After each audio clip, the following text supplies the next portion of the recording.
Hello and welcome to this week's What Were They Thinking? The news this week includes items regarding the evidence of continuing evolution of humans, albeit tiny evidence, blood tests that supposedly predict Alzheimer's many years before any symptoms occur, relationships between chickenpox and stroke, acupuncture. The director of the Titanic has tried to argue that Rose is not a heartless woman and that Jack could not have survived on the door as claimed by many, and the final news about the Mars lander. The timestamps for these and other news items can be found in the description box below. Let's begin with evidence that humans are continuing to evolve. There is an argument that humans no longer evolve as we have fundamentally removed the need to adapt to our environment. Rather, we adapt the environment to our needs. However, there is always going to be some kind of environmental pressure. This is where research from the Biomedical Sciences Research Centre of Alexander Fleming in Greece and Ireland have their results based. They found 155 genes that seemingly have emerged from small sections of DNA that previously did not act as coding regions. This would indicate that somehow we've turned them from either regulatory genes, completely non-functioning strands of DNA, or having some other role within the genome into something that actually has a role to play that is clear, more so than it was previously. This is often a result of mutation or deletion and similar other phenomena that lead to changes in the genome itself. As with most evolution, a lot of this is not a new development. In fact, 99 of the genes that were identified are found in other species. There are, however, 2 that are seemingly unique to humans. Some of the mutations are of known purpose, and these are fairly well established. There are, however, several that are unique and unknown before now. Unfortunately, their discovery is not necessarily good news. It may be useful in the future as they are related to pathologies like muscular dystrophy, retinitis pigmentosa, and Alzheimer's syndrome. While on the topic of pathologies, we'll shift to Alzheimer's disease and a blood test that supposedly detects a relationship between a chemical in your blood and Alzheimer's disease itself, but well before any kind of memory loss or confusion will begin developing. This would, if successful, allow for the earlier intervention and use of medication that will delay the onset of these conditions and hopefully allow for the development of appropriate countermeasures. At this stage, we are very skeptical of this study, purely because it appears to have been a proof of concept study, and proof of concept is the earliest stages of any kind of study, into these and then later clinical trials. This means that it is at the very start of the race and there are many possible hurdles that could get in the way and cause it to crash and fail spectacularly. This is not to say that the ideas underlying it are bad. In fact, it does rely on fairly typical tests run for things like prion disease. What it does is take blood, obviously, and then it tries to find precursors in that blood that can cause proteins to fold in an irregular manner, forming the confused mess that is the amyloid beta plaque. These are the fundamental hallmark of Alzheimer's disease, but their exact role in it is not entirely clear. However, being able to identify them earlier means you can, in theory, hopefully intervene and prevent them from developing more or at all. That, of course, only helps 1/3 of Alzheimer's patients, with the other 2/3 well and truly out of luck, going from Alzheimer's that affects a relatively smaller number of people to chickenpox, which is practically universal. There's a relationship between chickenpox and risk of stroke, and the exact reason why is not exactly clear. That is a concern. When you have more than 90% of the global population exposed to and infected by chickenpox at some point in their life, and therefore carrying it now, the chances that they may have a significantly greater disposition towards stroke is a problem. And so this is where we have to ask what's happening. And the study seems to indicate that the issue is not so much the chickenpox itself as it is the shingles or the re-emerging chickenpox later in life. The possibility that that may contribute to stroke should be a better description of this. The reason for that is that those who have shingles have 80% greater risk of stroke than those without it, and that risk stays high for up to 12 months after the shingles goes away. That means that you have a big problem here. Depending on where the shingles has developed, you also get greater risk again. So, for example, on your face, it's roughly twice the risk. When it's under 40, you have issues when you have triple the risk. So, again, there are a lot of variables that come into play, and this is one criticism we have of the study. It seems to be somewhat all over the place. And because of that, you are having to look at the individual variables and try to figure out just how everything interacts, rather than what individual variables are important.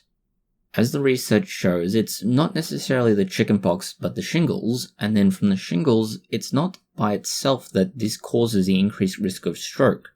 Rather, it's the development of exosomes carrying proteins. These proteins increase blood clotting and inflammation. These are immunological responses to the virus. That is what increases the risk of stroke, going from diseases outright to diseases linked to food, or more specifically, food dye. There is an article published recently that links a particular red food dye to bowel inflammation, and this may immediately have some people arcing up claiming that this is what they've always known. Well, to point out the obvious fact for this, the entire study was done in mice. And as has been previously stated, mouse-based research, and in fact all animal-based research, does not always translate to humans. So, this research pointing out that Allura Red's AC can trigger inflammation in the large intestine may not necessarily be true to humans. And the other key to this is that it requires regular exposure, and the researchers defined regular as daily exposure. Unless you are an extreme fan of red drink or red lollies, red anything else that's been dyed that way with food colouring, the relevance of this research is practically non-existent. The food dye is also known as Red 40 and Food Red 17. It depends on which kind of categorization is being used, but you should be able to figure out, based on those three names, you should be able to figure out whether or not it's in the food you're eating if your country even allows it. Some have had very strong responses to past evidence that it was responsible for misbehavior like hyperactivity in children, such as the European Union. Going from evidence-based research to what is, honestly, perhaps one of the more disappointing examples of pseudoscience and a lack of evidence-based treatment. An acupuncturist was performing bloodletting. Bloodletting is an archaic practice that has long since proven to be a load of crap. It stems back to basically the very, very early days of the Age of Enlightenment, when it was thought that the body had 4 humours, and if you let blood out, you would let the excessive humours that were causing disease escape the body.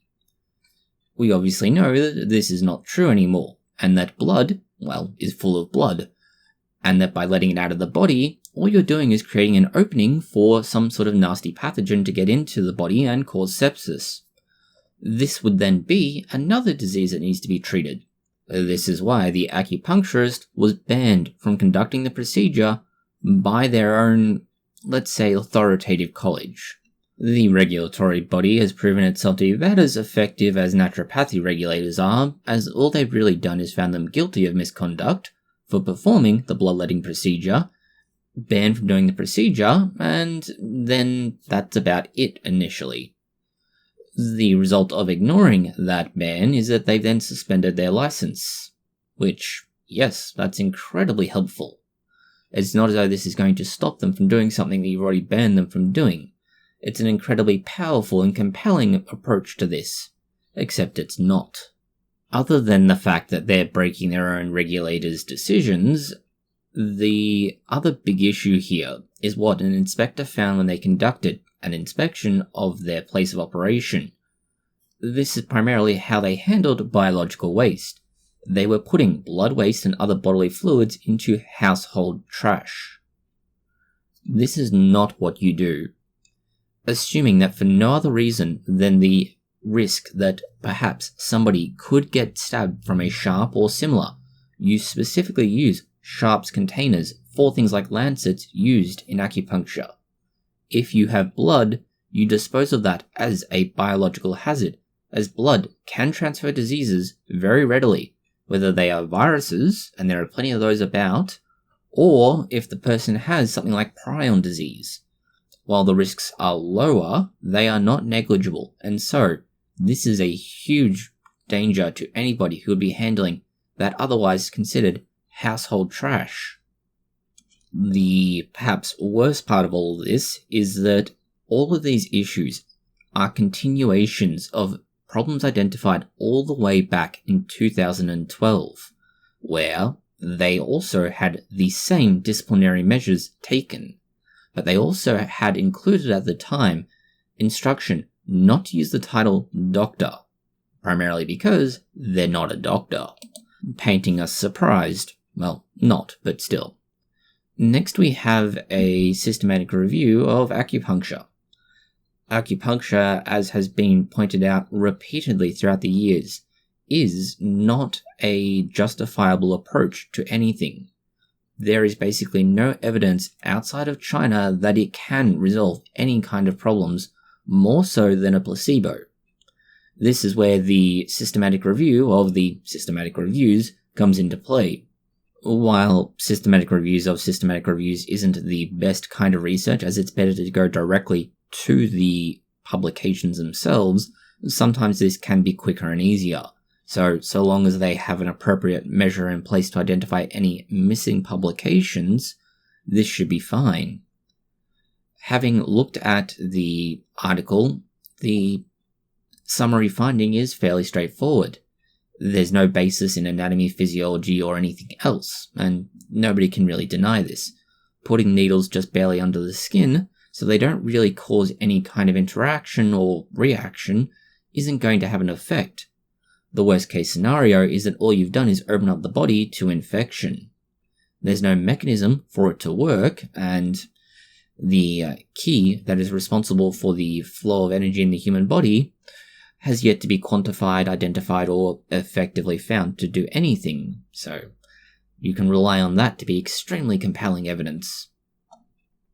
The claim that the single mechanism of treatment can resolve a wide variety of medical issues, despite the fact that none of these are interacting, none of them have a common cause, and yet somehow or other a completely unrelated treatment resolves them, in a very limited, very sporadic, and very unpredictable subset of patients.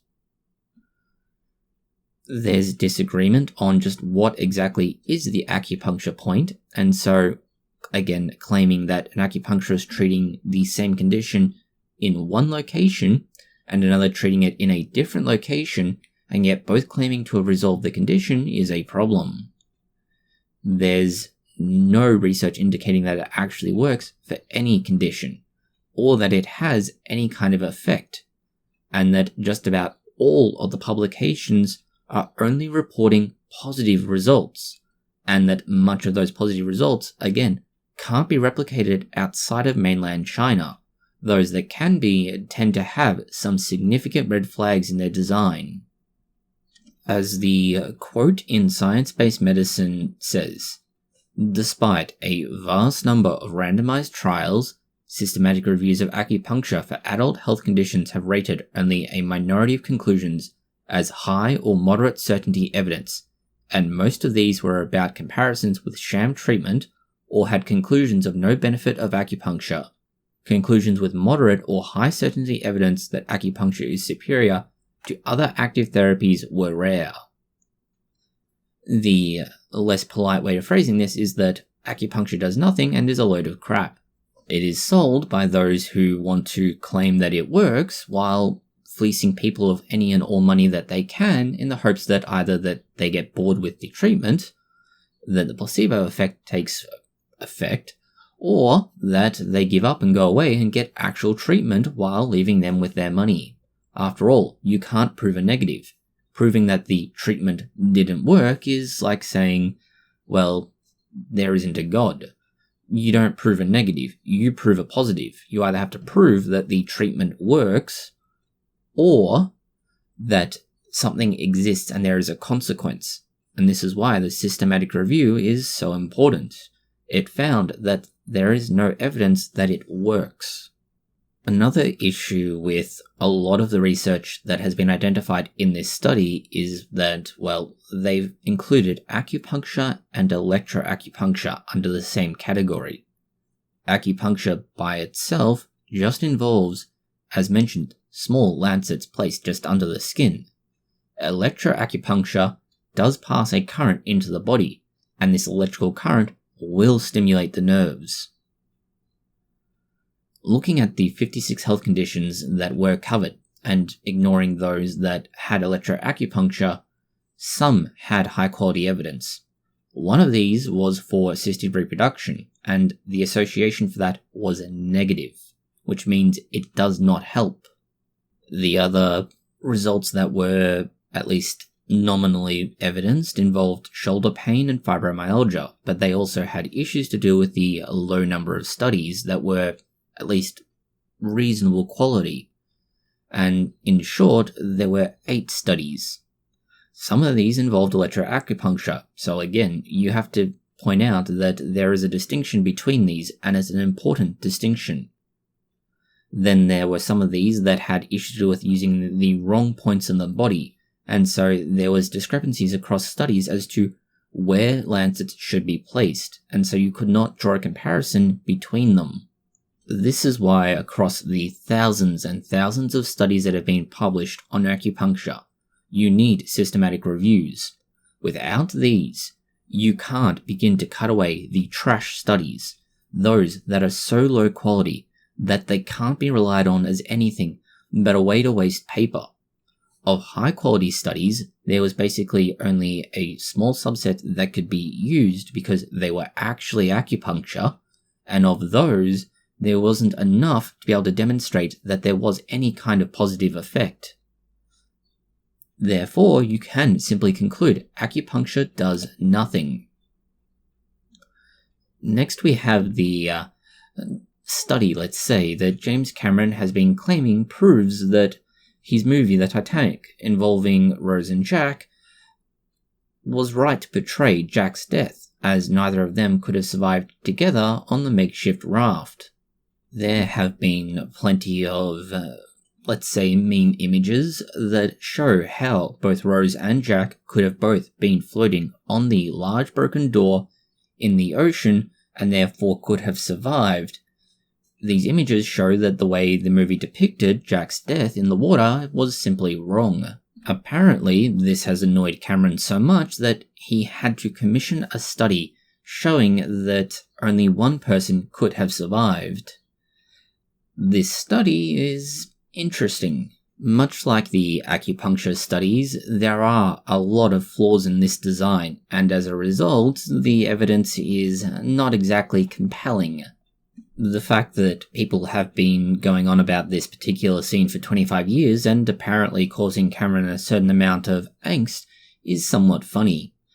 People can get extremely invested in fictional scenarios like this, but the fact that he's used a rather dubious study to prove that they're wrong isn't very helpful. The article goes into more detail on how you need to consider the buoyancy of the door and the fact that it would have to account for the weight of 2 people rather than 1 in this instance, rather than just whether or not 2 people could physically fit on the door. As was demonstrated, there is a number of ways just based on what is already known, both could have survived.